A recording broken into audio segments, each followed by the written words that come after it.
From its brainchild to its many victims, these are 25 petrifying and brutal facts about lobotomies. 25. Lobotomy means cutting a lobe of the brain.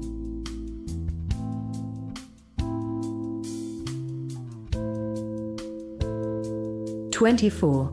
Lobotomy of the frontal lobe was a very popular procedure in early 20th century and was recommended by psychiatrists to alleviate symptoms of mental illnesses. 23. Today, it is more commonly used in North America than elsewhere on the planet.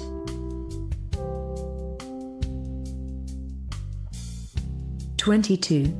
According to some sources, the lobotomy was the brainchild of Friedrich Goltz, who experimented on his dogs to see what would happen. 2 years later, in 1892, Gottlieb Burkhardt used the procedure on 6 schizophrenic patients. The procedure seemed to have a calming effect on the 4 patients who survived the surgery. 21.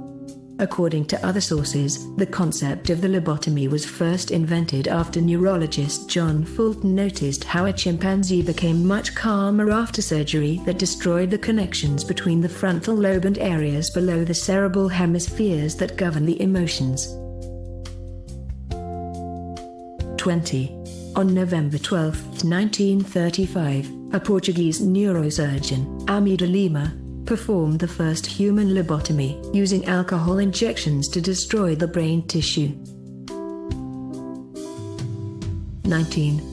This procedure had been proposed by his Nobel Prize-winning colleague, Igor Moniz, as a result of a lecture he attended given by the American neurologist John Fulton earlier that year. 18. Moniz became the first Portuguese person in history to receive a Nobel Prize for his discovery of the therapeutic value of leucotomy in certain psychoses. 17. As for the first prefrontal lobotomy in the United States, it was performed in 1936 on 63-year-old Alice Hoodham acted by doctors Walter Freeman and James Watts. They also modified Moniz's technique and introduced frontal lobotomies to America. 16. The most common tool doctors used to perform lobotomies was an ice pick. One of Dr. Freeman's sons claimed that the first ice picks used in his father's lobotomies were from their kitchen. Dr. Freeman would hammer an ice pick into each frontal lobe through the back of the eye socket. Ouch. 15. Freeman, who found Moniz's techniques a bit stodgy, began experimenting with an outpatient procedure, where he would drive an ice pick into his patients' brains near the top of their eye sockets. Once the pick was inside the brain, he would literally wiggle it around, cutting through the white and gray matter. It was not a precise surgery, as you can tell. Using a hammer and his pick, he boasted that he could do a lobotomy in 10 minutes and didn't even need anesthesia. The ice pick method was too much for Watts, who distanced himself from his former partner. 14. Dr. Freeman strongly believed that if he could sever the nerve strands that connected the frontal lobe to the thalamus, he would be able to help patients who displayed signs of mental illness. Although he spent endless hours performing brain dissections of mentally ill patients, he never found any difference between their brains and the brains of mentally healthy patients. 13. Walter Freeman performed 3,500 lobotomies in 23 states during his career, although many were not successful and resulted in patients dying. 12. Dr. Freeman's daughter jokingly called her father the Henry Ford of lobotomy. Not sure if his patients would find that funny though. 11. Sigrid Jerton, a legendary 20th century painter and major figure in Swedish modernism, was another victim of lobotomy. After she was diagnosed with schizophrenia, she was permanently hospitalized at Beckomberga Psychiatric Hospital in Stockholm, where she had a botched lobotomy and died of complications in 1948.